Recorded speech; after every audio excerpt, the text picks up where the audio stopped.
Assalamualaikum warahmatullahi wabarakatuh.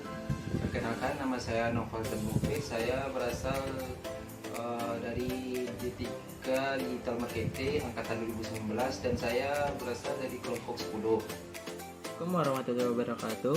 Perkenalkan, nama saya Iqbal Arafi. Saya dari Fakultas Ilmu Terapan.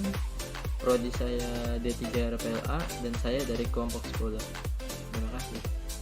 Assalamualaikum warahmatullahi wabarakatuh. Nama saya Alifia Disralis, asal Fakultas Informatika, jurusan S1 Informatika dari kelompok 10.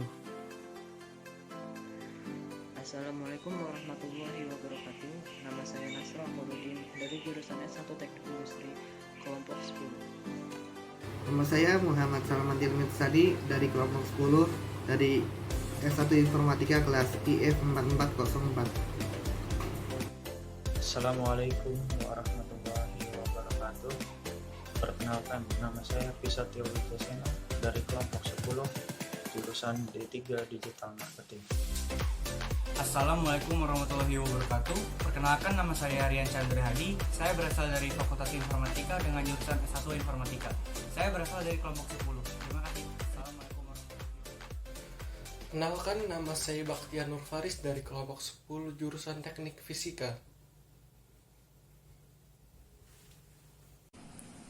Nama saya Muhammad Rafi Irfansyah. Saya dari kelas IF 4408 S1 Informatika.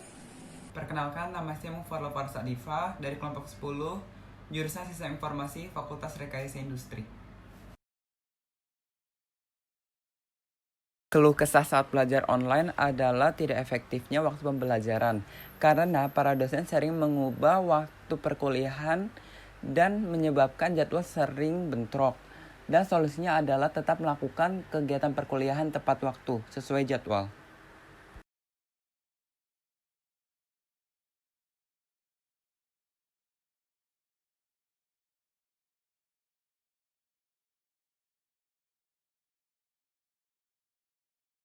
Bisa hampir 2 kali lipat gitu dari kalau dari yang low ya mungkin sekitar 5 kali lipat. Jadi sudah kita dapat gambaran pasar ya, gambaran pasar itu kan kita ada apa tanya?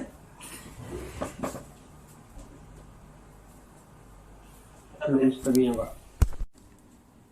Hai, video yang kalian lihat tadi ialah kurang lebihnya bagaimana saya menjalani kuliah daring selama kurang lebih 1 bulan. Perkenalkan, nama saya Rian Chandra Hadi. Izinkan saya untuk menyampaikan keluh kesah saya selama kuliah daring di Telkom University.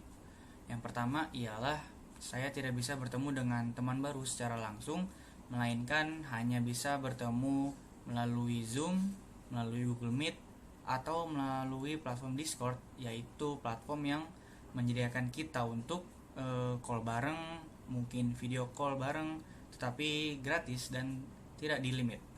Yang kedua ialah platform LMS. Bagi yang tidak tahu, LMS ialah platform yang berisikan video-video materi, berisikan salindia atau PowerPoint, dan berisikan materi-materi yang berupa Word mungkin yang bisa kita pelajari di rumah secara mandiri.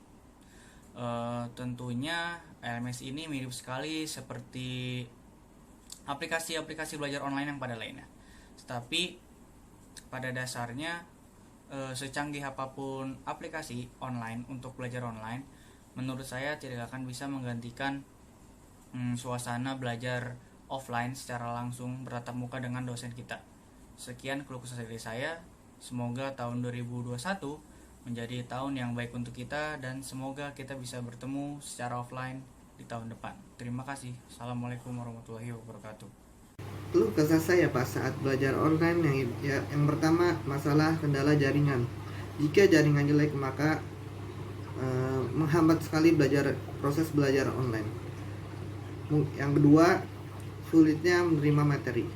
Belajar online ini sangat sulit menerima materi apa yang diberikan dibandingkan belajar offline. Jadi kita pas belajar online itu sangat sulit sekali menerima materi yang diberikan oleh dosen. Nah, mungkin solusi dari keluh kesah tersebut, yang pertama kita harus benar-benar membaca materi lagi.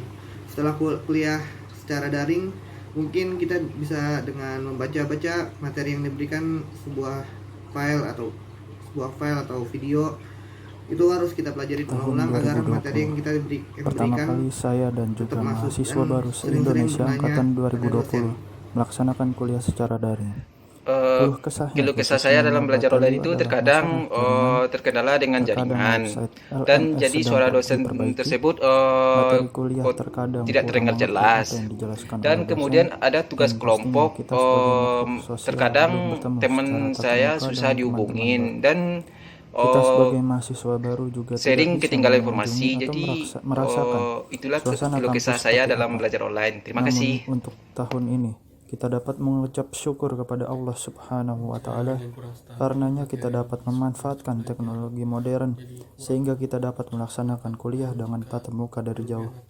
Solusi yang dapat saya sampaikan yaitu kuliah dilaksanakan secara tatap muka dengan memperhatikan protokol kesehatan, tempat-tempat yang disekiranya dapat mengundang orang-orang banyak itu dikasih jarak, dan di asrama Telkom kapasitas satu kamar dikurangi.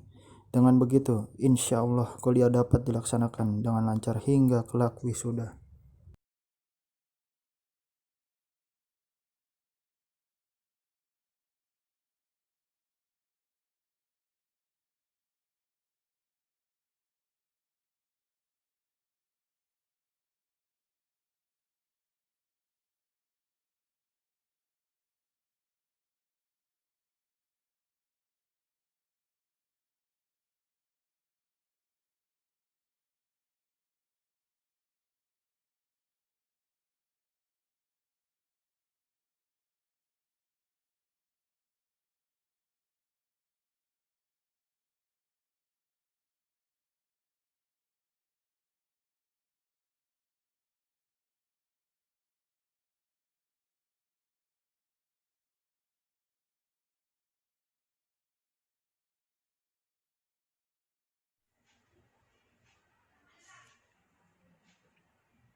Ya, tadi itu salah satu video pembelajaran pada saat saya belajar daring. Ada beberapa masalah yang saya alami saat belajar daring. Salah satunya adalah masalah internet. Nah, masalah internet itu mungkin banyak sudah yang mengalaminya. Karena kalau internet tidak stabil itu biasanya pembelajaran akan terganggu. Karena pada saat belajar mungkin akan terputus-putus atau akan keluar dan yang lainnya. Dan setelah itu saya juga mengalami yang lainnya seperti masalah pada mic. Saat saya berbicara terkadang mic itu suka error atau tidak bisa berbicara. Nah, itu beberapa masalah yang saya alami saat pembelajaran online. Jadi keluh kesah saya pada kuliah online adalah dikarenakan internet yang tidak stabil, maka suara dosen saya terpotong-potong. Jadi saya kalau mau solusinya adalah kalau mau memahami materi lebih dalam lagi, saya harus membaca buku referensi dan juga melihat video dari dosen maupun dari luar dosen atau pemateri di YouTube. Sekian, terima kasih. Assalamualaikum warahmatullahi wabarakatuh.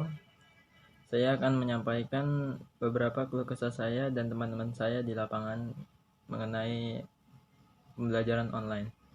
Yang pertama yaitu kuota yang terbatas. Solusinya adalah memasang wifi.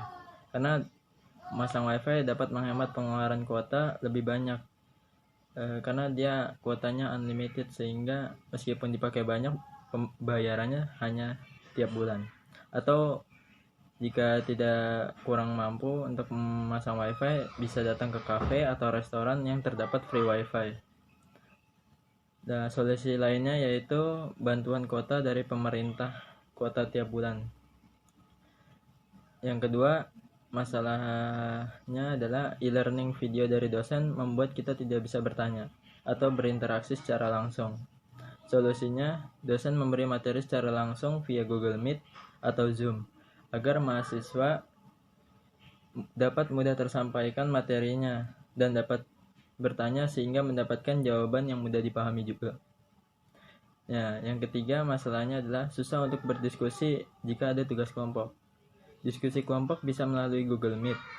secara gratis. Tapi untuk menghemat kuota dapat dilakukan diskusi kelompok melalui media sosial seperti WhatsApp dan Line. Ya, sekian dari saya. Terima kasih. Kesimpulan yang dapat kita ambil ialah pada dasarnya kita sebagai umat manusia harus pintar dalam menyesuaikan diri agar kita bisa hidup berdampingan dengan teknologi. Hidup dengan teknologi dibutuhkan SDM yang mumpuni juga. Oleh karena itu, kita sebagai mahasiswa tidak boleh putus harapan hanya karena kuliah daring. Sekian dari kelompok kita. Assalamualaikum warahmatullahi wabarakatuh.